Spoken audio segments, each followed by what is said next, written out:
मेरे 15 साल के नौकर ने एक रात जब बहुत ठंड पड़ रही थी तो मैंने उसे अपने कमरे में सुला लिया। मेरा पति भी उन दिनों बाहर शहर गया हुआ था।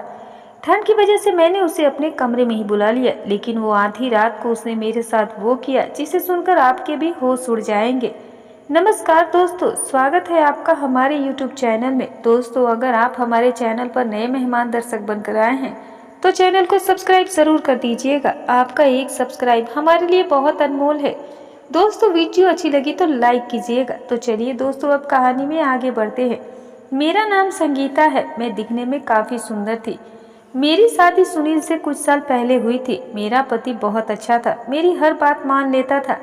एक बार मेरा पति एक 14 साल के लड़के को घर ले आया। वो कहने लगा कि ये लड़का बेसहारा है और ये यतीम भी है। हमारे घर में ये नौकरी करेगा और हमें इसे पैसे भी नहीं देने पड़ेंगे। मेरा पति बहुत ज़्यादा कंजूस था, हर वक्त मुफ्त के चक्कर में ही रहता था। वो लड़का देखने में बहुत खूबसूरत था। मैंने अपने पति से पूछ लिया कि ये लड़का आपको कहाँ से मिल गया। वो कहने लगे कि मेरे दोस्त के घर में उसने कुछ महीने काम किया है, लेकिन अब तो वो कनाडा जा रहा है, इसीलिए इस नौकर को मुझे दे दिया है। वो कहा कि ये बस 2 वक्त की रोटी खाएगा और जो काम कहोगी वो कर देगा। ये सुनकर मैंने अजय को, हमारे घर में पहले ही बस 2 कमरे थे, एक को मैंने ड्राइंग रूम बना रखा था और एक हमारा कमरा था। ये लड़का कहाँ रहेगा? मेरे इस सवाल पर कहने लगा कि फिक्र करने की जरूरत नहीं है, बस सहन में एक चारपाई इसे दे देना, ये यहीं बिछाकर चुपचाप सो जाएगा। मैंने कहा कि चलो ठीक है। वो लड़का बड़ा ही चुपचाप सा था। आखिर रोज सुबह सवेरे ही मैंने उसे के काम में लगा दिया। वो चुपचाप बहुत सारे काम करता रहा, खुद ही पूरे घर की सफाई भी कर दी। मैंने उसे नाश्ता बना कर दिया तो वो चुपचाप खामोशी से खा लिया। मैंने कहा कि क्या तुम बोलते नहीं हो? तो कहने लगा कि मैं आपसे क्या बात कर सकता हूँ मालकिन। मैंने कहा कि तुम्हारे घर वालों में से कोई नहीं है? वो कहने लगा कि पता नहीं। मैंने जब आँख खोली तो यतीम खाने में मैं था। जब 5 साल का था तो एक शख्स मुझे यतीम खाने से ये कहकर ले गया कि उसके घर में औलाद नहीं है और उसे बच्चा पालना है। वो कहने लगा कि मैं उसे अच्छे स्कूल में दाखिला करवाऊंगा, इस बच्चे को अच्छी तालीम दूंगा।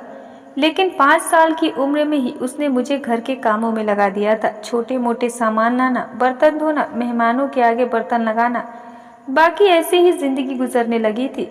वो बूढ़ा मर गया तो उसकी बीवी ने मुझे घर से बाहर निकाल दिया। फिर दूसरे दिन से नौकर का काम शुरू कर दिया, लेकिन जिसने भी रखा वो सिर्फ 2 वक्त की रोटी के लिए ही रखा, उससे ज्यादा किसी ने कुछ नहीं दिया। 2 रोटी के बदले मैं घर का सारा काम कर देता हूँ।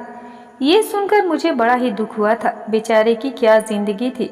मैंने उसके सर पर हाथ फेरा और कहा कि तुम फिक्र मत करो, मैं तुम्हें थोड़े बहुत पैसे भी दे दिया करूंगी। असल में मेरे पति के भी इतनी ज्यादा तनख्वाह नहीं थी। वो कहने लगा कि नहीं मालकिन जी, रहने दे दो, 2 वक्त की रोटी दे रही हो ना, मेरे लिए यही बहुत काफी है। मेरा कौन सा खानदान है जिसकी मुझे फिक्र करनी है और उसे मुझे पैसे देने हैं। मेरे दिल में उस लड़के के लिए बहुत ज्यादा हमदर्दी पैदा हो गई थी, लेकिन मैं नहीं जानती थी कि ये हमदर्दी मुझे बहुत महंगी पड़ने वाली थी। मेरे पति के काम का सिलसिला ही कुछ ऐसा था कि वो कई कई दिनों तक दूसरे शहर में जाना पड़ता था। जिस कंपनी में वो काम करता था, उस कंपनी का बॉस मेरे पति को महीने में एक बार दूसरे शहर में भी ऑर्डर देने के लिए भेजता ही था। मेरा पति दूसरे शहर जाता तो 3-4 दिन बाद ही वापस आता था। उन दिनों मैं घर में अकेली ही होती थी। मेरी शादी को 7 साल गुजर गया था, लेकिन मुझे अभी तक कोई औलाद नहीं हुआ था। मैंने सोचा कि अगर मैं किसी यतीम बच्चे के साथ अच्छा बर्ताव करूंगी तो हो सकता है कि मेरी ये बात ऊपर वाले को पसंद आ जाए और वो मुझे औलाद दे दे। मैं शायद यही गलती कर बैठी थी। मेरा पति कुछ दिन के लिए अपने काम के सिलसिले में दूसरे शहर गया हुआ था। घर में मैं थी और वो 15 साल का नौकर था। मैंने तो पहली बार उसकी बेबाकी देखी थी। मैं किचन में आटा गूंद रही थी और वो उसी वक्त किचन में आ गया। मैं किचन में बिना दुपट्टे के ही काम करती थी, लेकिन मैं नहीं जानती थी कि 14 साल के लड़के की नज़रों में इस कदर बेबाकी भी हो सकती है। मैं बिना दुपट्टे के आटा गूंद रही थी कि वो सिंक में जमा बर्तन धोने के बहाने वो सिंक के पास आकर खड़ा हो गया था। मैं भी बिल्कुल सिंक के नज़दीक ही, मैं भी बिल्कुल सिंक के बराबर ही अपनी सोचों में गुम थी। उस वक्त अचानक मेरे वजूद पर किसी चीज की रेंगती हुई महसूस हुई थी। मुझे ये लग रहा था कि किसी तेज नजर मेरे वजूद पर किसी के आरे की तरह वार कर रही हो। मैंने झट से पलट कर देखा तो वो 15 साल का नौकर मुझे देख रहा था।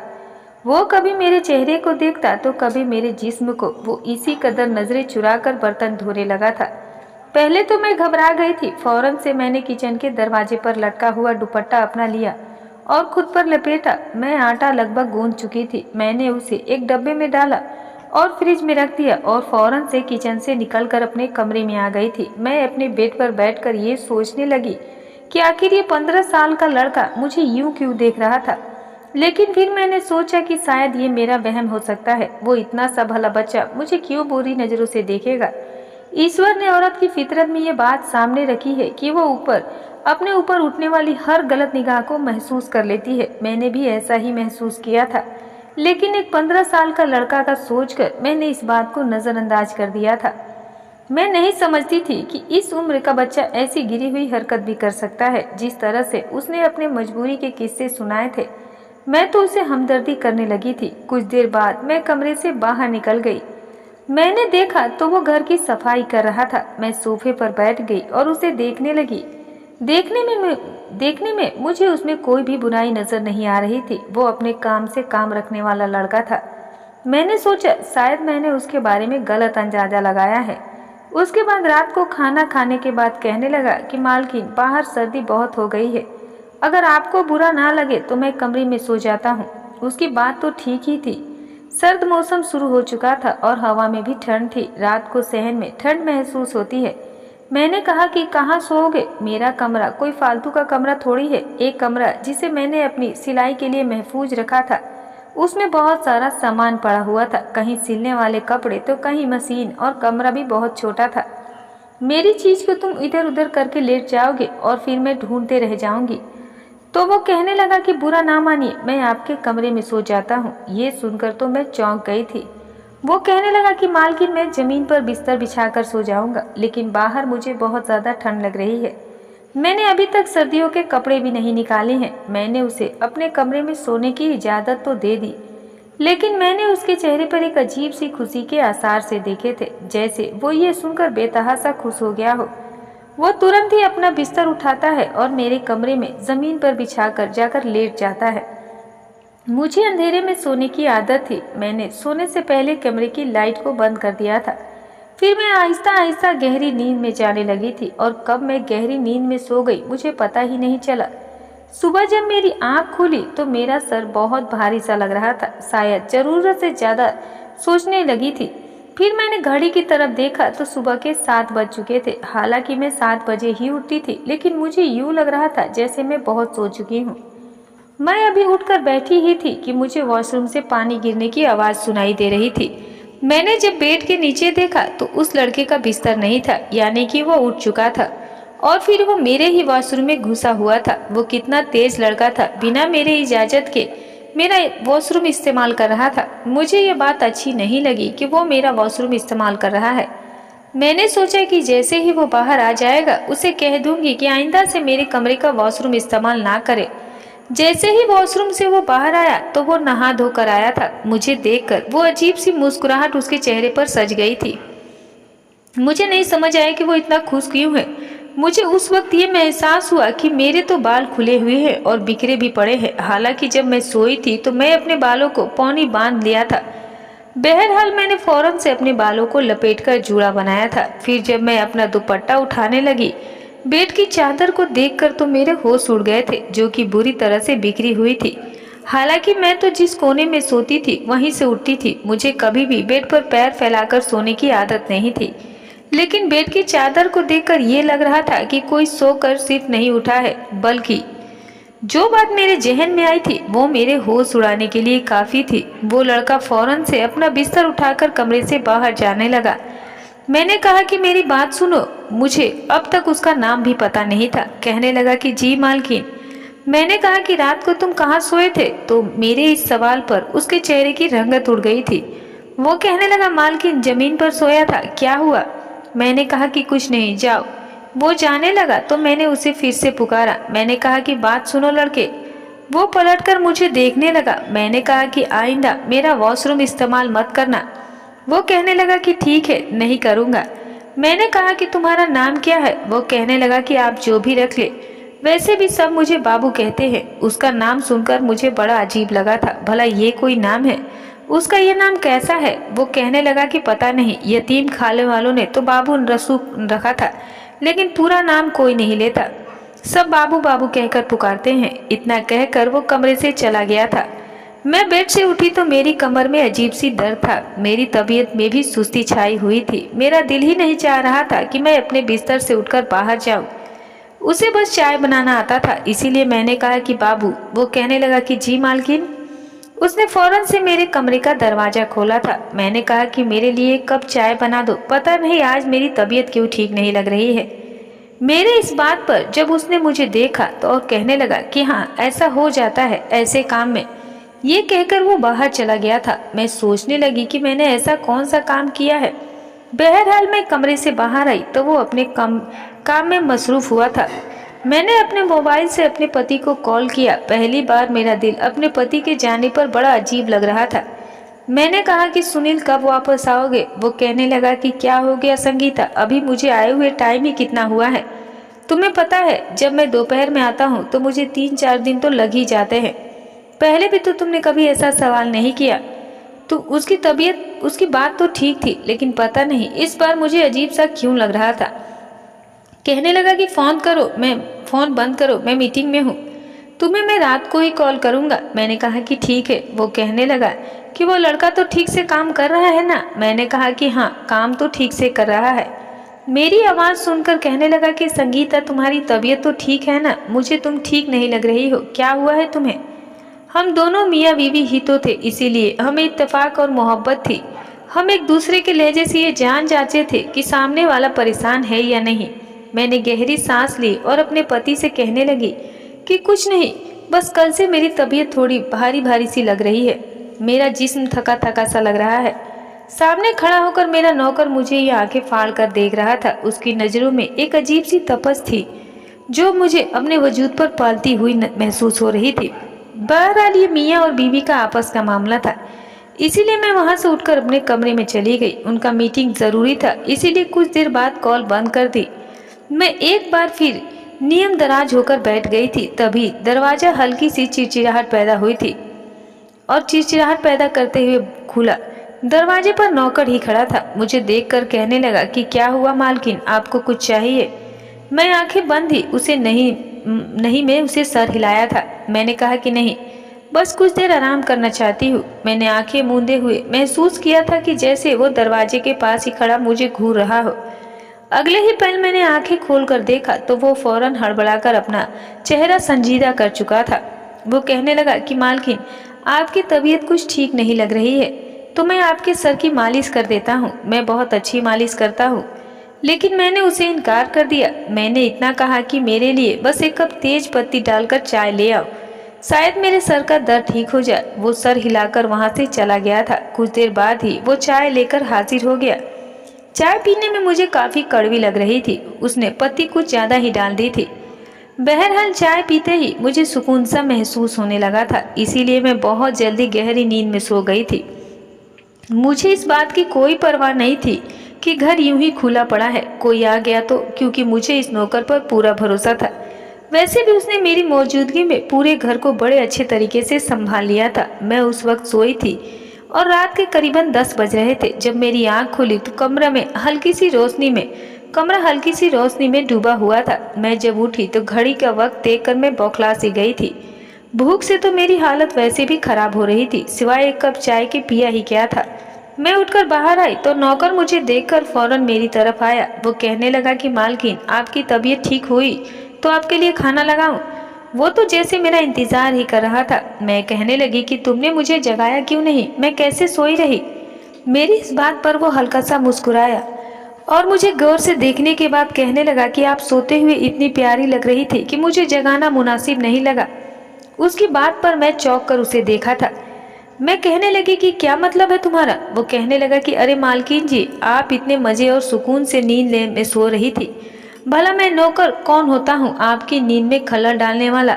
वैसे भी पूरे घर का काम तो मैं निपटा ही दिए था और काम ही कितने थे जो आपको उठकर करने पड़ते, इसीलिए सोचा कि आप सो रही हो तो छोड़ दूँ। मैं आपके लिए खाना बना देता हूँ। उसके हाथ में जादू था। उसने जो खाना बनाया था वो बहुत ही लजीज था। उस दिन मैंने पेट भरकर खाना खाया। वो भी दूर खड़ा मुझे देख रहा था, लेकिन मैंने उसे भी सामने कुर्सी पर बैठने को कहा। उसी वक्त फिर मेरे पति की कॉल भी आ गई और मैं कमरे में बातें करने लगी। 2 घंटे से लगातार मैं अपने पति से बातें कर रही थी और उस दौरान कमरा बंद था। मेरा नौकर कमरे के बाहर ही मौजूद था। जब 2 घंटे गुजर गए तो अचानक दरवाजे पर दस्तक देने लगा। मैंने देखा तो बोला कि अब कितनी देर अपने पति से बात करेंगी? मालकिन, मुझे नींद आ रही है। वो इस कदर ऊंची आवाज में बोल रहा था कि आवाज यकीनन मेरे पति ने भी सुन ली थी। एकदम से फोन की दूसरी तरफ से खामोशी बिछाई थी। मेरा पति हैरानी से कहने लगा कि नौकर कहाँ सोने की बात कर रहा है। भला मैं क्या जवाब देती? फौरन कहने लगी कि कुछ नहीं, बाहर सर्दी होती है ना, तो 2-3 दिन से ठंडी भी काफी बढ़ चुकी है, इसीलिए अब नौकर घर के ही अंदर सोता है। कल रात भी यही मेरे कमरे में बिस्तर बिछाकर सोया था। इस बात पर पति कुछ देर खामोश रहा, फिर कहने लगा कि उसको ज्यादा सर पर चढ़ाने की जरूरत नहीं है, बाहर सहन में ही सोने के कह दो। अभी इतनी भी कोई ठंड नहीं है, नहीं तो घर का दूसरा काम थोड़ा कमरा खाली कर दो, वहीं पर एक कोने में इसका बिस्तर लगा दो, वहीं पर ये सो जाया करेगा। पति की बात मैं बखूबी समझ चुकी थी, इसीलिए पति से बात करने के बाद मैं बाहर आई और उसको साफ साफ कह दिया कि तुम यही लॉज में ही कोने पर अपना बिस्तर बिछाकर सो जाओ, मैं तुम्हें अपने कमरे में नहीं रख सकती, मैं डिस्टर्ब होती हूँ। मेरी इस बात पर उसने गहरी सांस लेते हुए मुझे देखा, फिर कहने लगा कि ठीक है, मैं तो आपको अपनी मालकिन समझता हूँ, लेकिन आपको तो मुझ पर एतबार ही नहीं है। ऐसा कहते हुए उसकी आंखों में मोटे मोटे आंसू उभरने लगे थे। ये देखकर तो मैं शर्मिंदगी महसूस करने लगी थी। ये इतना सा मासूम सा लड़का, भला मैं इस पर शक कैसे कर सकती थी? फिर भी मेरे पति का हुक्म था, उसकी गैर मौजूदगी में मानना मुझ पर लाजिम था। मैंने कहा कि ऐसी कोई बात नहीं है, तुम यही लॉज में सो जाओ, और हाँ, सुबह उठकर नाश्ता बनाने की जरूरत नहीं है, मैं खुद बना लूंगी। मैं इतना कहने के बाद अपने कमरे में चली गई। हैरत की बात तो ये थी कि इतना सोने के बावजूद जब मैं अपने बिस्तर पर लाइट जलाकर एक कहानी की किताब पढ़ने बैठी तो एक बार फिर नींद मुझे अपने आगोश में लेने लगी थी। मैं वहीं बैठे बैठे ही सो गई। रात को न जाने कौन सा पहर था जब मेरी आंख खुली। मैं तो यही समझ रही थी कि मेरा पति मेरे पास मौजूद है, लेकिन जब आंख खोलकर मंजर देखा तो मेरे होश उड़ गए थे। अगले ही पल मेरे सारे होश ठिकाने आ चुके थे। मेरे पति तो घर पर मौजूद ही नहीं था, और जो मंजर मैंने देखा था तो मैं हैरान हो चुकी थी, क्योंकि नौकर दबे दबे कदमों से अपनी शर्ट उठाकर मेरे कमरे से बाहर जा रहा था। मैं तो जितना हैरान होती उतना कम था। तो जो मुझे समझ आया, मेरे तो रोंगटे खड़े हो चुके थे। आखिर ये सब कुछ किसने किया? मुझे तो एक पल में उस नौकर से खौफ आने लगा था। मेरा वजूद एक मर्तबा फिर से दर्द से टूट रहा था। जो कुछ भी महसूस कर रही थी वो बिल्कुल भी अच्छा नहीं था। मैं फौरन बाथरूम में चली गई। एक खौफ की लहर मेरे वजूद पर हावी हो चुकी थी। साफ जाहिर था कि 15 साल का नौकर ने मेरे साथ गलत काम किया है। मैंने अपने कमरे के अंदर से लॉक कर लगा लिया।